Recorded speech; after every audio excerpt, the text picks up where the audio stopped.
Salut, est-ce que tu peux te présenter?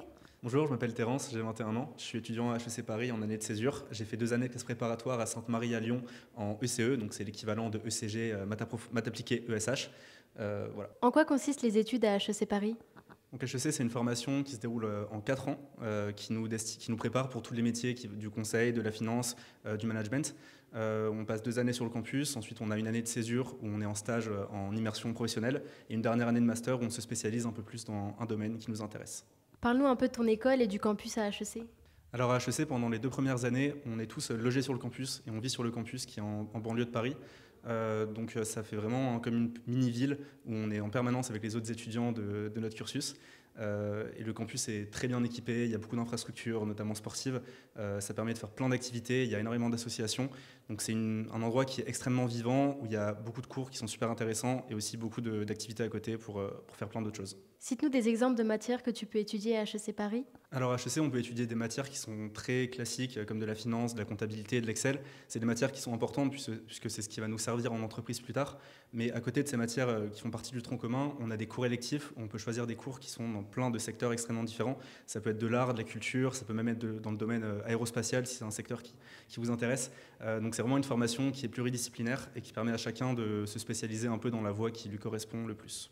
Est-ce que tu aurais une semaine type? Comment se passe l'organisation? Alors à HEC, on a une vingtaine d'heures de cours par semaine. On a cours tous les matins. Il y a certaines après-midi qui sont banalisées pour permettre aux étudiants de faire du sport ou des activités à côté des cours. Donc la charge horaire n'est pas forcément très importante, mais on a beaucoup de travaux de groupe qu'on prépare donc en dehors de ces heures de cours. Et donc une fois qu'on a terminé les cours, souvent on va à nos entraînements sportifs puisque le sport est obligatoire à HEC en première année.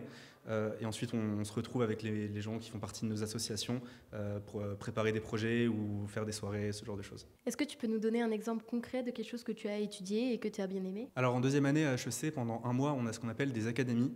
Donc c'est pendant un mois en fait on choisit un secteur qui nous intéresse et on a des professionnels du secteur en question qui viennent nous parler de leur expérience. Moi le secteur que j'ai choisi c'est sur l'aérospatiale et la défense et donc il y a beaucoup de membres de militaires qui sont venus nous parler de leur expérience à l'armée et surtout comment est-ce qu'un parcours en école de commerce peut être bénéfique pour les institutions du secteur de la défense. Et c'était vraiment une période qui m'a beaucoup plu parce que ça m'a permis aussi de repréciser un petit peu mon projet professionnel et de rencontrer des personnes au parcours très très enrichissant. Tu avais quel spé en terminale et quels sont les spé que tu recommandes pour intégrer HEC Paris? Alors moi j'avais encore l'ancien bac, donc j'ai fait un bac ES, c'est l'équivalent aujourd'hui des spécialités maths et SES. Pour intégrer HEC Paris et notamment pour intégrer une prépa, je recommande vraiment la spécialité maths qui est quasiment obligatoire dans la plupart des prépas et aussi la spécialité soit SES, soit géopolitique et histoire. Avec quelle autre formation avais-tu hésité avant de faire une prépa? J'avais hésité soit avec Sciences Po, soit avec une double licence à la Sorbonne en droit éco. Voilà, mais finalement j'ai décidé de me tourner vers la classe préparatoire puisque beaucoup de personnes m'ont recommandé de me diriger vers cette formation et j'ai aucun regret finalement. Comment ça s'est passé la transition entre la prépa et HEC Paris? Contrairement à ce qu'on pourrait penser, c'est pas forcément simple.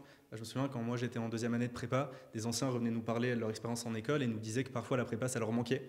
Quand on est en prépa on n'y croit pas forcément, mais finalement après je me suis rendu compte que c'était vrai. Quand on arrive à HEC, on passe d'une classe de 40 personnes à une promo de 400. Ça change beaucoup, on n'a plus du tout la même intensité, la même stimulation intellectuelle. Donc parfois ça peut nous manquer cette stimulation et vraiment cette pression qu'on avait en prépa qui finit par nous plaire. Mais au bout d'un moment on s'adapte, on s'habitue, on rencontre de nouvelles personnes et surtout on crée des nouvelles expériences qui permettent de passer des super belles années en école. Est-ce que tu sais le master que tu souhaites faire? Alors moi je veux faire un master qui s'appelle SEMS qui permet de partir pendant 6 mois à l'étranger dans une autre université pour faire un double diplôme. Et idéalement je voudrais partir à la Bocconi à Milan en Italie. Vers quel métier ou quel secteur souhaites-tu te diriger? Idéalement, je voudrais me diriger vers le secteur de la défense, potentiellement dans l'intelligence économique. Mais après, je reste ouvert à d'autres secteurs et c'est tout l'intérêt d'une école de commerce comme HEC, c'est d'avoir différentes expériences, de rencontrer des personnes au parcours très, très divers, très variés, pour faire son choix assez tardivement. Est-ce que tu aurais un mot sur la vie associative? La vie associative, elle est très riche à HEC. On a plus d'une centaine d'associations et c'est vraiment au cœur de notre cursus. Et l'administration nous encourage vraiment à nous investir dans les associations, à porter des projets. Ça permet de développer des compétences qui sont très différentes de celles qu'on a pu acquérir en prépa. Et donc un mot sur la vie associative, c'est varié et très enrichissante. Est-ce que tu aurais un point positif et un point négatif à HEC Paris? Le point positif, ce serait la vie de campus. Donc pendant 2 ans, on est vraiment en immersion sur le campus, où on est logé là-bas avec tous les autres étudiants. Ça permet de créer des liens qui sont extrêmement forts et de vraiment vivre une vie qui est super riche pendant ces 2 premières années. Un point négatif, c'est certains cours qui sont pas toujours très enrichissants, parfois ils sont un peu superficiels et on revoit un peu des choses qu'on a déjà vues en prépa, mais ça reste une partie infime des cours qu'on a, donc c'est pas forcément un problème. Qu'est-ce qui fait la différence selon toi pour réussir dans cette filière? Je pense que ce qui fait la différence, c'est la curiosité. Quand on a passé 2 années en classe préparatoire, en soi, les capacités académiques, on a déjà beaucoup travaillé en amont, mais quand on arrive à HEC dans un domaine, un milieu qu'on connaît beaucoup moins, il faut faire preuve de curiosité pour s'intéresser à de nouvelles choses, essayer de rencontrer de nouvelles personnes, essayer de s'imprégner de leur expérience pour trouver ce qui nous plaît.